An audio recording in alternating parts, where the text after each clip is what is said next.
and welcome to Swarajya Conversations. I have a very special guest today on this episode. He is Dr. Bibek Debroy. He is chairman of the Economic Advisory Council to the Prime Minister. Uh, Thank you for joining us today. Uh, you might be one of the few economists that the Prime Minister probably turns to for inputs. Now, as the second term has kicked off for the NDA government, do you see that there's a sort of a shift in the economic narrative, given that the corporate tax cuts were announced, and also there is a likelihood that PSU privatization might be in the pipeline?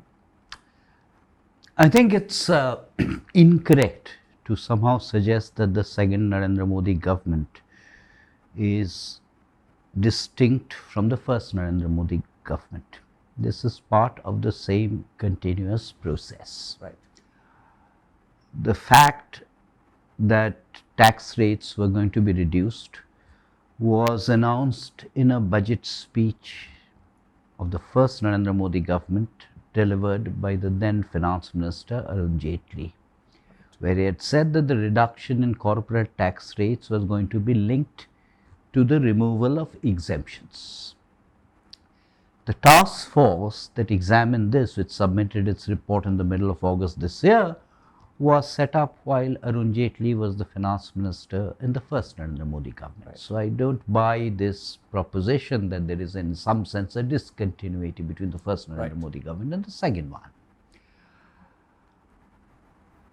There's been a lot of debate and discussion about removal of exemptions. I'm talking about the direct tax side now, whether it is personal income tax taxation or corporate income taxation.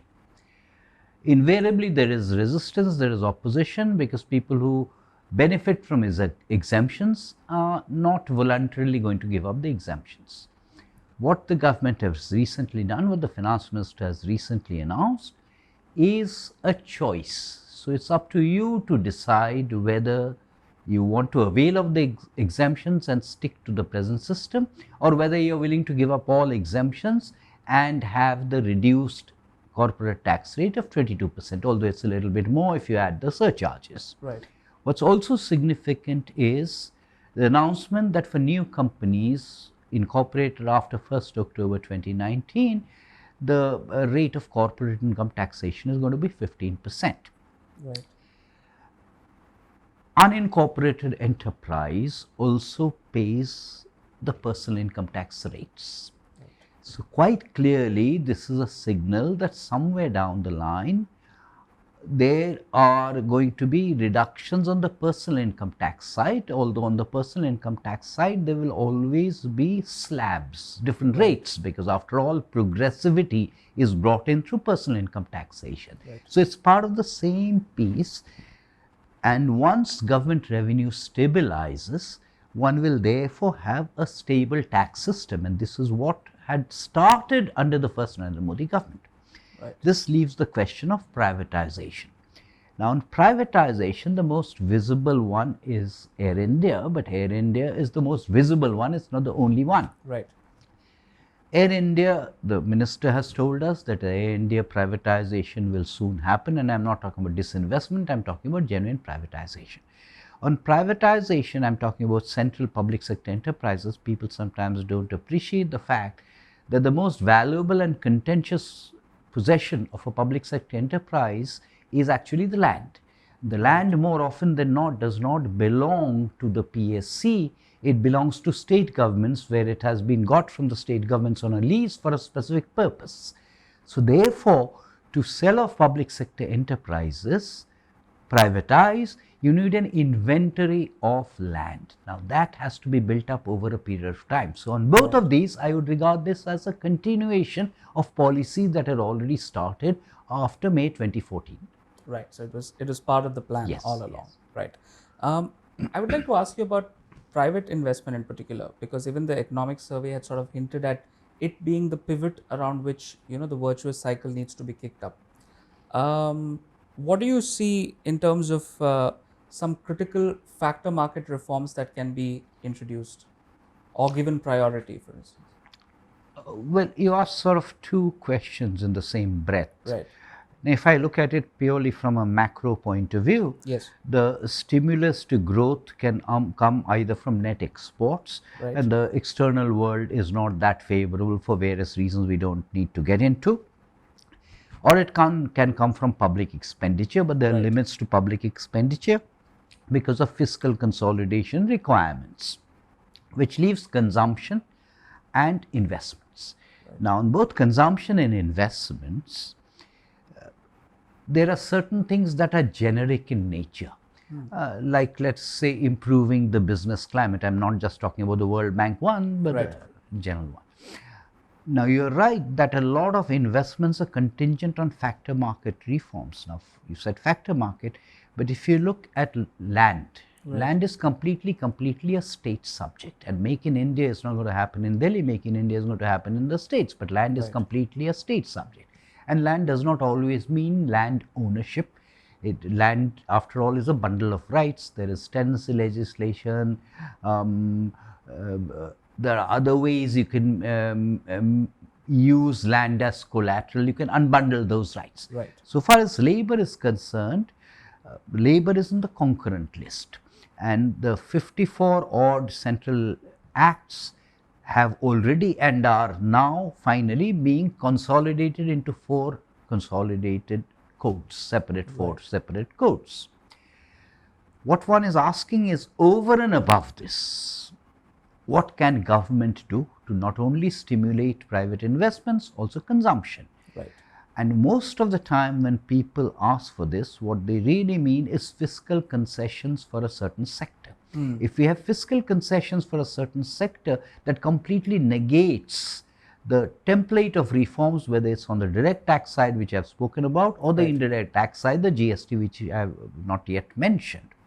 So I am against all kinds of fiscal concessions. Right. The final bit in this is the financial sector is not just the banks, but the financial sector is in a bit of a problem to clean up the financial sector, and a large part of it is a legacy. To clean up the financial sector, in my view, is going to take at least about 2 years, if not more. Right. But it is my feeling that given a couple of quarters, you will begin to see revival of private investments. And the reason I am saying this is that when we talk about private investments, but you paint all sectors with the same brush. There are sectors where there is still a lot of excess capacity, Right. but there are sectors where you can begin to see the beginnings of investment recovery, subject to what I said about the banking sector and the financial sector. Right. Right. One of the key factors here probably is, like, for instance, now you're here in Chennai for an event that sort of centers around the state economic model, and there is quite a lot of deliberation of how to bring in the states sort of into the mainstream, on the main stage in terms of the economics, because everything so far, at least the narrative is that it's centering a lot around New Delhi. So Yes, but part of it is our own collective irresponsibility, Right. in the sense that look at the amount of time media and commentators Right. spend on the union budget, and look at the amount of time they spend on state government budgets. Yeah, that's a fair point. Because 50% of capital formation, however defined, happens at the level of the states. Right. About 2/3 of public expenditure happens at the level of the states. But there is one particular point that I'd like to flag, because not too many people are discussing it, and I think Swarajya should focus on this, is that the next budget is going to be extremely important. It's going to be extremely important because the 15th Finance Commission will submit its recommendations by the end of November, Right. which essentially determines the union state division Right. of the divisible pool of taxes, but also more importantly, the present package of central sector and centrally sponsored schemes Right. ends with the 14th Finance Commission, meaning it ends on 31st of March 2020. So from 1st of April, we will have a whole new basket, A, because of the Finance Commission recommendations, and B, because we'll have a new framework of central sector and centrally sponsored schemes, which will shape public expenditure. Right. And in shaping that public expenditure, because we are talking about sectors that are in the state list or the concurrent list, in the constitution, there is a question of the union government and the state governments coming together to discuss it, just as we may have views about the GST, but the fact of the matter is that the GST council was phenomenally successful as a decision making body. Exactly on following what I just said about the GST council, you need a debate in society on what should be the nature of public expenditure, and an intermediation between the union government and the state governments on what form that public expenditure should take. Because after all, ideology, I don't want to use the word ideology because the word ideology means all kinds of different things. But at a certain point, one is taking a view that this is what the government in whatever layer, whether it's union, state, local body, should do, and this is what it should not do in terms of public expenditure. Right. Just one final question I'd like to ask you, and this is pertaining to, like, one of the institutional weaknesses has been on measurement systems with respect to key economic data. Like, there's been talk about jobs, GDP. What do you think would be the way forward here? There has been a lot of unnecessary controversy about GDP. Some of it is people did not understand what had happened, the transition to the new system of national income accounts, but let me ignore that. You're absolutely right that generally our collection systems are based on fairly old methods. And these old methods, by the way, in the 50s, India was a country with one of the best statistical systems in the world. It is now that we have problems, because one problem is the huge time lags in getting the data. And the data, by the way, the macro data is reasonably good. The problem is not with the macro data. The problem with the macro data is really time lags.